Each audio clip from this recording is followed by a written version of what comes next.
দর্শক, ভারতীয় একটি গণমাধ্যম ইন্ডিয়ান এক্সপ্রেস জানাচ্ছে শেখ হাসিনাকে ডুবানোর জন্য বাংলাদেশের 4জন ঊর্ধ্বতন মন্ত্রী পর্যায়ের এবং একজন দেশের বাহিরে থাকেন এরকম 4জন ব্যক্তি মূলত দায়ী ওনাকে ডুবানোর জন্য। এরকমটাই বলছেন ভারতীয় একটি গণমাধ্যম ইন্ডিয়ান এক্সপ্রেস।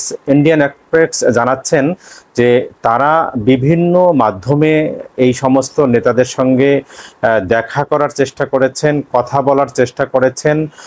এমনকি তারা গত 15-16 দিনে অনেকের সঙ্গেই যারা পলাতক আছেন কিংবা যারা ভারতে গেছেন ইত্যাদি অনেক নেতার সঙ্গে তারা কথা বলেছেন।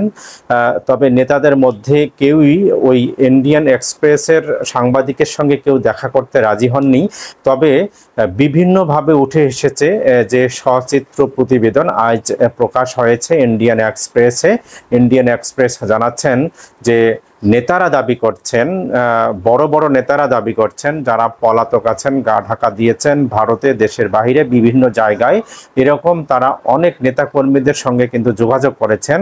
তারা দাবি করছেন যে শেখ হাসিনাকে ডোবানোর জন্য বা শেখ হাসিনাকে ফেলে দেওয়ার জন্য যে 4জন শীর্ষ নেতৃত্বের দাবিদার এই নামগুলো তারা প্রকাশ করেছেন। আমি একে একে তাদের নাম ধরে বিবরণ দিচ্ছি।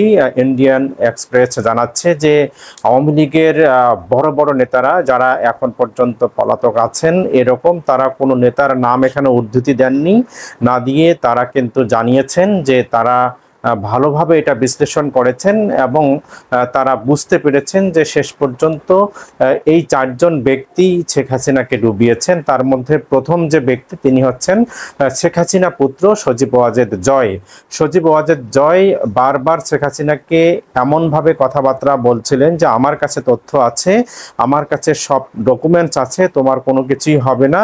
এই আন্দোলন অর্থাৎ শিক্ষার্থীদের যে আন্দোলন সেই আন্দোলনে ব্যর্থ হবে বলে বারবার তিনি তথ্য দিয়ে যাচ্ছিলেন তার মা শেখ হাসিনাকে।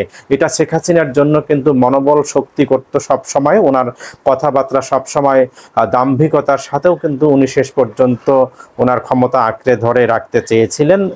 দ্বিতীয় যে ব্যক্তির নামটি পাওয়া গেছে সেটা হচ্ছে ওবায়দুল কাদের। অর্থাৎ ওবায়দুল কাদের কুচ পরোয়া নেই এরকম একটি স্বভাবে ছিলেন আগের দিন পর্যন্ত, যদিও উনি শেখ হাসিনা পালানোর আগের রাতেই পালিয়ে গেছেন। নয়াদিল্লিতে উনি এখনও অবস্থান করছেন এরকমটি জানানো হয়েছে কিছুদিন আগে মিডিয়াগুলোতে। এই নিউজটি কিন্তু ইন্ডিয়ান এক্সপ্রেসে আসেনি।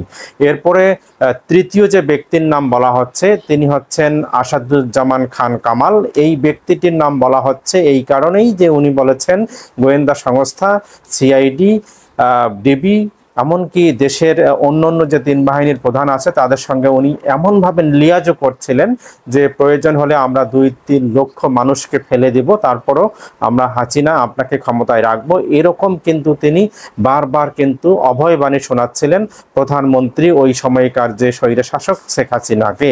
আর চতুর্থ ব্যক্তির নাম হিসেবে যে নামটি উঠে এসেছে সেই নামটি হচ্ছে সালমান এফ রহমান। তিনি হচ্ছেন শেখ হাসিনার ছিলেন হচ্ছে যে বেসরকারি তথ্য বিনিয়োগ উপদেষ্টা। এই ব্যক্তিটি সবসময় ছায়ার মতো লেগে থাকতেন শেখ হাসিনার কাছাকাছি এবং নিজে বাঁচার জন্য উনি আপ্রাণ চেষ্টা করেছেন শেখ হাসিনাকে বাঁচার জন্য। শেষ পর্যন্ত উনিও কিন্তু বাঁচতে পারেননি, উনিও কিন্তু ধরা পড়েছেন, যদিও শেখ হাসিনার বিমানে এই সালমান এফ রহমানের জায়গা হয়নি। তো আজ এ পর্যন্তই, ভালো থাকবেন সবাই।